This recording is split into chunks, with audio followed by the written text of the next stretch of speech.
अस्सलामुअलैकुम viewers, welcome back to my YouTube channel Aqiba Qaiser. उम्मीद करती हूँ कि आप सब लोग बिल्कुल ठीक होंगे, खुश होंगे। तो अल्लाह पाक हम सबको परेशानियों और बीमारियों से महफूज रखे, आमीन सुमा आमीन।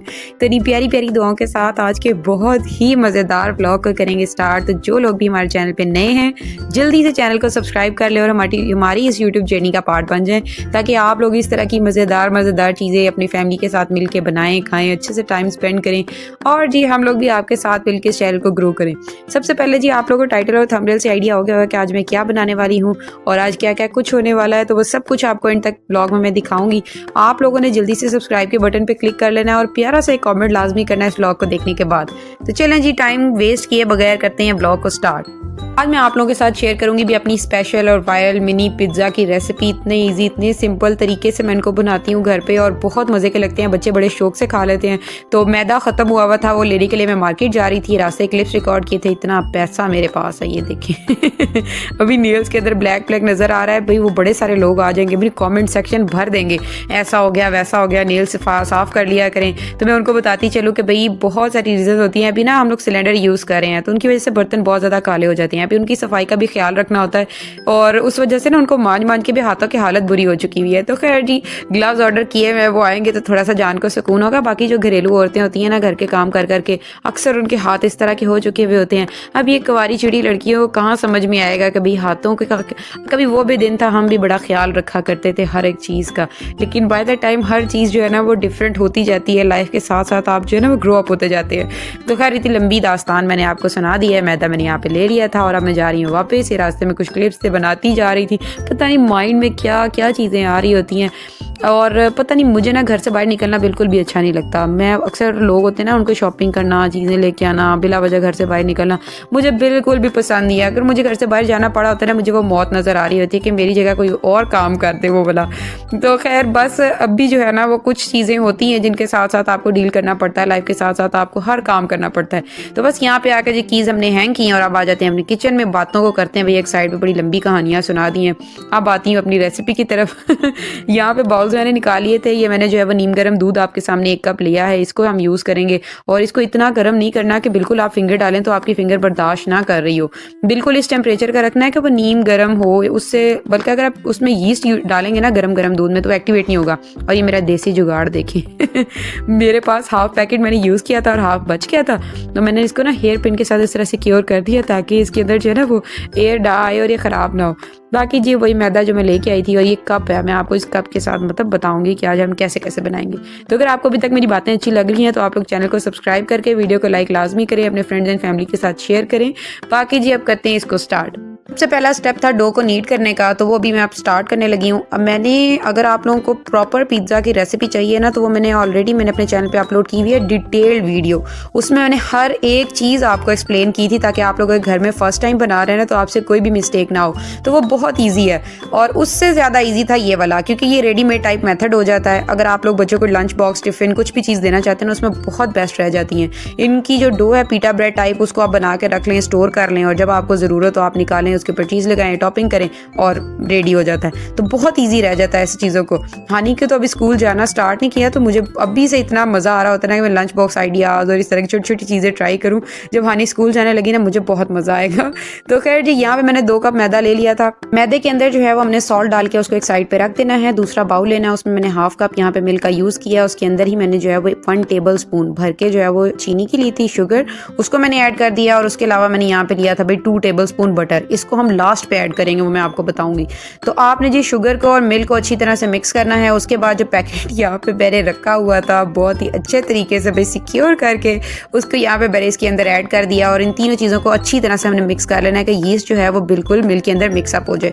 उसके बाद इसको 10 मिनट्स के लिए एक साइड पे हम लोगों ने रख देना है ताकि एक्टिवेट हो जाए यीस्ट। आप डायरेक्ट भी इसको यूज़ कर सकते हैं क्योंकि ये इंस्टेंट यीस्ट होती है, लेकिन मैं इस तरह से ज़्यादा प्रेफर करती हूँ यूज़ करना, क्योंकि इस तरह से स्मेल नहीं आती आटे में से बिल्कुल भी। खाते हुए अजीब सी यीस्ट की स्मेल आ रही होती है ना, तो वो इस तरह से नहीं आती, तो मैं इसको एक्टिवेट करके यूज़ करती हूँ।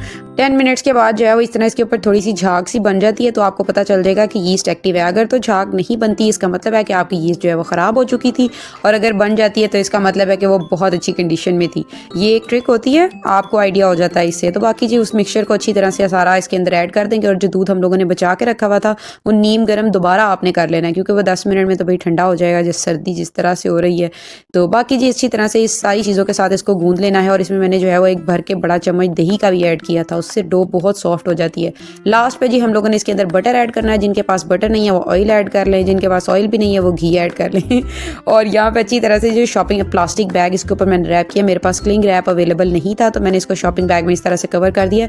सर्दियों में अगर आप इस तरह से क्लिंग रैप या जो है वो ना शॉपिंग बैग इसके ऊपर लगाएंगे तो बहुत ईजिली ये राइज हो जाती है। उसके बाद ये मैं आपको अपनी शिमला मिर्च दिखा रही हूँ, ये फीमेल कैप्सिकम है, देखिए इसकी 3 टेल्स आपको नज़र आ रही होंगी।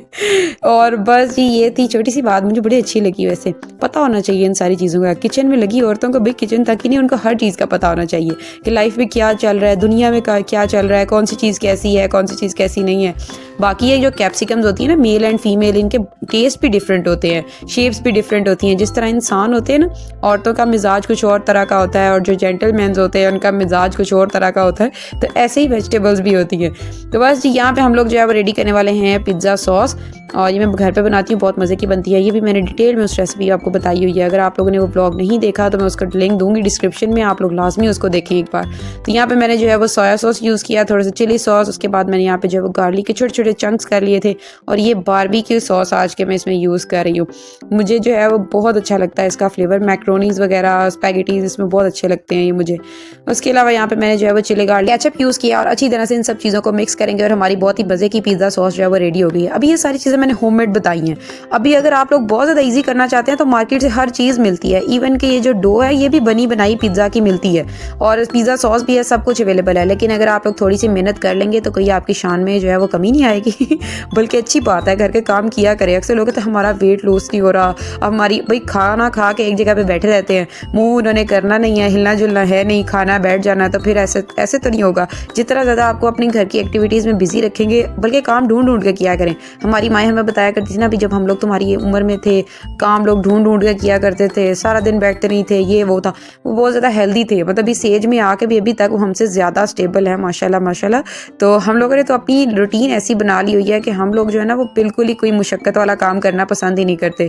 तो खैर जी, कड़वी बात लेकिन सच्ची बात। उसके बाद यहाँ पे मैं एक प्याली ले आई थी, और मेरे पास जो है वो भाई डो कटर नहीं है डोनट्स का, तो उससे भी बहुत अच्छा बन जाता है। लेकिन यहाँ पे घरेलू टोटके आजमाएं, प्यारी सी प्याली ढूंढें, उसके साथ अच्छा सा कट करें। ये देख सकते हैं आप लोग, इतनी मोटी हमने डो को रखना है, और बस ये एक साइड पे इनको रखते जाना है। ये 2 कप मैदे के साथ आपके 12 मिनी पिज़्ज़ाज ईजिली बन जाएंगे। अभी मैंने आपको दिखा भी दिए हैं। और यहाँ पे जो इनको फॉक से जो है वो आपने प्रिक लाजमी कर लेना है, क्योंकि जब हम इनको तवे पे बेक करेंगे या पकाएंगे तो ये राइज होते हैं, फूलते हैं। तो इस तरह प्रिक करने से होगा कि इवनली जो है वो हर साइड से ये पक जाएंगे। और यहाँ पे हानी आई हुई है मेरी हेल्प करने के लिए। हानी को बहुत मज़ा आ रहा होता है ना, मैं किचन में आवाज़ आ रही होती है तो फटाफट से आ जाती है भाग के। तो खैर जी, ये प्रिक करने के बाद 10 मिनट्स का आपने इनको रेस्ट देना है। ये दोबारा से थोड़ा सा फूलना शुरू हो जाएंगे। उसके बाद आपने जो है वो स्टोव को फ्लेम को ऑन करना है। और ये मैंने अभी आपको बताया था ना सिलेंडर फ्लेम, तो वो बस ये यूज़ करें। बहुत मुसीबत है, अभी पाकिस्तान में रहते हुए आपको इन चीज़ों का सामना ना करना पड़े, तो ऐसा हो नहीं सकता। उसके बाद जी इन सब चीज़ों को अच्छी तरह से जो है वो हम लोग इसके ऊपर तवे पे पकाएंगे, जैसे हम लोग रोटी को पकाते हैं। बिल्कुल पहले आपने तवे को गर्म कर लेना है अच्छी तरह। उसके बाद आपने ऑयल को जो है अच्छी तरह से इसको ग्रीस कर लेना। ऑयल ज़्यादा नहीं लगाना, बस तवे को हल्का सा गीला कर लेना है। उसके बाद आपने इसको अच्छी तरह से कवर करना है, और दोनों साइड से आपने 10 मिनट्स तक इनको पका लेना है।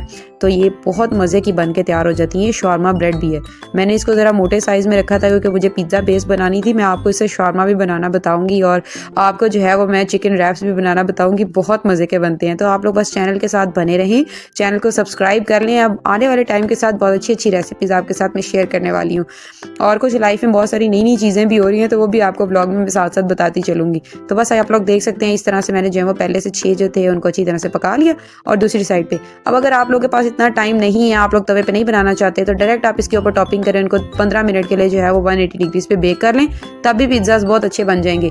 लेकिन ये इस तरह से बेक करके रखने का पर्पज़ ये होता है कि मैंने आपको इस तरह से ये इसलिए दिखाया है कि जो लोग जिनके बच्चे जो हैं वो स्कूल गोइंग हैं या कॉलेज गोइंग हैं, आप लोग के पास इतना टाइम नहीं है, जो बच्चे यूनिवर्सिटी में पढ़ते हैं उनको कुछ चाहिए होता है टी टाइम स्नैक में और टाइम नहीं होता इतना बनाने का, तो संडे वाले दिन वो ये सारी चीज़ें बना के रख लें और बाद में वो यूज़ करें। ये मैंने चिकन को जो है वो पहले से कुक कर लिया था, पता नहीं इसके ऊपर मैंने रेड फूड कलर इतना ज़्यादा डाल दिया, खौफनाक ही लग रहा है ये लेकिन ये बहुत मज़े का था। इसकी भी रेसिपी शेयर की हुई है मैंने, आप लोगों को व्लॉग देखिए तो आपको आइडिया हो जाएगा। बस ये अब आता है मेरा सबसे फेवरेट पार्ट, इसकी टॉपिंग करने का। आज मैं यूज़ करी मोज़रेला चीज़, वैसे चेडर चीज़ भी बहुत मज़े की लगती है लेकिन मेरे पास वो थी नहीं, तो फिर मैंने सोचा कि जो है उसके साथ ही आज बनाएंगे। यहाँ पे मैंने हानी को भी अपने साथ बिजी किया था। हानी को मैं स्पेशल बुला के लेके आई थी अंदर से कि आओ मेरे साथ, मम्मा के साथ मिलके हम पिज़्ज़ा बनाते हैं। हानी बहुत ज़्यादा एक्साइटेड हो गई थी। अब ये सारी चीज़ें करने के पीछे ना कुछ रीजंस होती हैं। बच्चों को हम स्टार्ट से अपने साथ बिजी करते नहीं हैं, जब वो काम करने आते हैं ना हम डांट के भगा देते हैं, चले जाओ यहाँ से, ऐसा हो जाएगा वैसा हो जाएगा। फिर जब हम लोग को काम किसी से करवाना पड़ा होता है ना, फिर हम बच्चों को आवाज़ें दे दे के बुला रहे होते हैं, बच्चे हमारी बात नहीं सुनते। तो भाई वो कैसे सुनेंगे जब स्टार्ट से उनको एक आदत ही नहीं डाली, तो फिर बच्चे उन चीज़ों को कैसे अडॉप्ट करेंगे। अब अक्सर माएँ मैंने देखी हैं अपने बेटों को बिल्कुल ही हाथों के छाले बनाया हुआ होता है उन्होंने, कोई काम उनसे करने के लिए, या इवन कि उनको पानी के ग्लास भी जो है वो बैठे हुए उनके आगे पेश कर रही होती हैं। बहुत ही गंदी पेरेंटिंग है ये। अपने बच्चों को इक्वली जो है वो उन दोनों बेटा हैं बेटी हैं उनको इक्वली डील करें, उनको अच्छी अच्छी चीज़ें हैबिट्स जो हैं उनकी स्टार्ट से डेवलप करें, उनको अपने काम खुद करना बताएं। बहुत ईजी रह जाता है लाइफ में, और आप लोगों के लिए भी, आने वाले जो लोग हैं या उनकी ज़िंदगियों के साथ जो जुड़ने वाले लोग हैं उनके लिए भी बहुत बेस्ट रह जाता है। तो खैर जी, बहुत ही अच्छी बात थी। उसके साथ साथ यहाँ पे पिज़्ज़ा बहुत प्यारे प्यारे रेडी हो गए, छोटे छोटे थे, क्यूट लग रहे थे। अभी यहाँ पे मेरे पास ऑलिव्स भी नहीं थे, अगर वो होते तो उससे और अच्छी इनकी लुक आ जाती, लेकिन खैर अदरवाइज ये बहुत प्यारे लग रहे हैं। और बेक होने के बाद तो इनकी खूबसूरती में 4 चांद लग गए थे। अभी आप लोग देखें ज़रा कितने ये प्यारे लग रहे हैं। तो अगर आप लोग को अच्छे लगे तो आप लोग एक बार वीडियो को लाइक करके कॉमेंट लाजमी करके मुझे बताइएगा कि आपको कैसे लगे।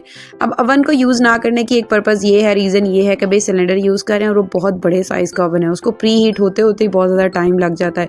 तो इस वजह से मैं पतीले में इस दफ़ा बेक कर रही हूँ, क्योंकि 10 मिनट के अंदर तकरीबन ये मतलब रेडी हो जाते हैं, क्योंकि डॉ तो ऑलरेडी मैंने कुक की हुई है जो इसकी पिज़्ज़ा बेस है। जस्ट हमने जो है वो चीज़ को ऊपर से थोड़ा सा मेल्ट करना है और जो वेजिटेबल्स हैं उनको थोड़ा सा कुक करना है। तो 10 से 15 मिनट्स के अंदर ये बहुत प्यारे से रेडी हो जाते हैं। अभी मैं आपको इनको निकाल के भी दिखाती हूँ। ये देखिए ज़रा कितने क्यूट लग रहे हैं ये, बहुत प्यारे, बहुत टेस्टी। इनका टेस्ट इवन मैं आपको यहाँ पे अब एक्सप्लेन नहीं कर सकती, आप लोग एक बार अपने घरों में बनाएंगे तो आपको पता चलेगा। तो बस यहाँ पे जी इनको मैंने फटाफट से प्लेट में निकाला है, और जो दूसरे मैंने अभी आपको सामने दिखाया है उनको अच्छी तरह से बेक कर लेंगे। अभी आप लोग अगर टाइम नहीं है, अगर आप लोग जो है वो फ्रेश खाना चाहते हैं, तो यहाँ पर मैंने 3-4 बेक किए हैं, बाकी मैंने जो है वो टॉप करके रख दिए हैं। इनको आप इसी तरह से रेफ्रिजरेट भी कर सकते हैं। जब आपका दिल करे आप इनको निकालें, 10-15 मिनट के लिए अवन में या माइक्रोवेव में रखें और आपके पिज़्ज़ा तैयार। देखिए कितनी ईजी और सिंपल सी है ना, मतलब लाइफ बहुत ईजी हो जाती है अगर हम उसको खुद ईजी बनाते हैं। तो अगर हम बैठ के सोचते रहेंगे तो फिर तो लाइफ ईजी हो गई बस तो खैर जी, यहाँ पे इनको भी मैंने बेक कर लिया था और तकरीबन 10 से 15 मिनट का टाइम लगा था और ये तैयार हो गए थे। अब आते हैं जी हमारे व्लॉग के बहुत ही इंटरेस्टिंग और मज़ेदार से पार्ट पे। अब मैं आपको इनको तोड़ के दिखाऊंगी और आपको बताऊंगी कि इनका टेस्ट कैसा था, चीज़ फुल कैसा आया। अभी अक्सर लोग जो ना माइक्रोवेव में बनाते हैं, आप इनको इवन के तवे पे भी बना सकते हैं। आप इनको ग्रिडल के ऊपर रखें, उसके ऊपर आप इसको किसी ग्लास लिड के साथ कवर करें और 10 मिनट के लिए आप मीडियम हीट पे इनको बेक कर लें, तो बिल्कुल सेम आपको ऐसे रिजल्ट्स मिलेंगे। ज़रूरी नहीं कि आपके पास ओवन होना चाहिए हर चीज़ के लिए, तो आप कुछ कर सकते हैं। आप लोग जो छोटी छोटी चीज़ें होती हैं उनको ट्राई करते रहा करें। तो बस ये यहाँ पे जी पक गए थे और सबर किसी से भी नहीं हो रहा था भाई, और ये चीज़ ऐसे इसको गरम गरम ही इंजॉय करें तो मज़ा आता है। हानी के अकेडमी का टाइम भी हो रहा था, तो फटाफट से मैंने हानी को बिठाया कि बेटा जल्दी जल्दी खाएं और फिर जो है वो अब हम दूसरी के कोई और काम भी करें और यहाँ पे जी फूफो भी बैठी हुई हैं और एमन भी, बहुत मज़ा आया था। और हानी का कज़न भी आया हुआ था, उसके साथ भी हम लोगों ने जो है वो आज ब्लॉग में उसको भी ऐड किया था, उससे भी रिव्यूज़ दिए थे, तो आगे एंड पे आपको मैं बताऊँगी। तो बाकी जी ब्लॉग के साथ साथ ये सारी चीज़ें तो आप लोग देख रहे हैं। आज अच्छी बात भी आपको बताती चलती हूँ। अभी मैं तो बहुत तेज़ बोलती हूँ, बहुत ज़्यादा बोलती हूँ, बल्कि जितना मुझे नहीं बोलना चाहिए उससे भी ज़्यादा बोलती हूँ। मेरी मामा अक्सर मुझे इस बात पे डांटा करती थी, और अब तो खैर से ब्लॉगिंग चैनल बना लिया है तो बोलना तो भाई लाजमी पड़ता है, बोले बगैर गुजारा नहीं होता। तो खैर मैं आपको बताती चलती हूँ इस बात से। जो ज़ुबान होती है ना इंसान की और धागा, ये 2 चीज़ें ऐसी होती हैं कि इनको समेट के लपेट के रखना चाहिए, क्योंकि अगर ये दोनों खुले हो ना तो ये दोनों उलझ जाते हैं। तो इसी वजह से जब ज़ुबान भी तेज़ बोलते हैं ना हम लोग, तो ज़ुबान बहुत ज़्यादा इस्तेमाल करते हैं तो लोगों से उलझते फिरते हैं बिला वजह बोलने वाला इंसान। और इसी तरह धागा भी है, अगर खुला छोड़ देंगे तो उलझता जाएगा। तो बेहतर यही होता है कि ज़ुबान को समेट के और धागे को लपेट के रखना चाहिए, तो लाइफ बहुत ईजी हो जाती है। कई कई जगहों पे आपको ऐसे ऐसे मुकाम भी लाइफ में आते हैं जहाँ पे आपको वो चीज़ें भी बर्दाश्त करनी पड़ी होती हैं जो आपने कभी अपने घरों में नहीं की होती हैं, लेकिन फिर आपको वही बात आ जाती है कि ज़ुबान के ऊपर इंसान का सब कुछ है। जिस इंसान की ज़ुबान अच्छी होगी उसका इखलाक ऑटोमेटिक अच्छा होगा, उसके बोलने का तरीका अच्छा होगा, तो लोग उससे जो है इन्फ्लुएंस होंगे, लोगों के ऊपर जो है वो अच्छा है, उसका एक इम्पैक्ट पड़ेगा। तो बस जी अपनी ज़ुबान को अच्छा करें, आप अपनी ज़ुबान को बिला ज़रूरत इस्तेमाल ना करें। जहाँ आपके बोलने की ज़रूरत है वहाँ बोलें, जहाँ नहीं है वो ना बोलें। तो खुद ही जो है वो आप देखेंगे कि आपकी लाइफ में कितनी ज़्यादा चेंजेस आती हैं। मैंने बहुत गलतियाँ करने के बाद ये बात सीखी है, तो मैं अब चाहती हूँ कि जो मिस्टेक्स मैंने की हैं वो मेरे बच्चे ना करें, या और जो मेरी बहनें मेरे व्लॉग्स देखती हैं वो ये मिस्टेक्स ना करें। तो बस ये बहुत ही प्यारी बात, और ये चीज़ पुल देखें, इतने मज़े के, बहुत ही मज़ा आया भाई हम लोग को। हमने बहुत मज़े से अपना टी टाइम एंजॉय किया। हानी जो है वो पहले इस तरह की चीज़ें खाती नहीं थी, लेकिन अब माशाल्लाह माशाल्लाह हानी ने भी ये सारी चीज़ें जो है ना वो थोड़ी थोड़ी करके खानी शुरू की हैं। तो मेरे दिल को बहुत तसल्ली होती है जब मैं कोई चीज़ बनाती हूँ ना, मेरे बच्चे पेट भर के वो चीज़ खा लेते हैं। तो यहाँ पर मैंने अपने वाले पिज़्ज़ा के ऊपर ज़्यादा सारी कैप्सिकम्स लगाई थी क्योंकि मुझे बहुत पसंद है। उसके बाद ये रहा हानी का कज़न, इससे भी हमने रिव्यूज़ लिए माशाल्लाह माशाल्लाह। मताल को भी बहुत पसंद आया था, बड़े शौक से उसने भी खाया। और ये अमन मेरे साथ, हाँ जी, बाबा बाबा करते हुए तो मिले जी एक नई रेसिपी के साथ, एक नए ब्लॉग के साथ। तो तब तक के लिए अल्लाह हाफिज़।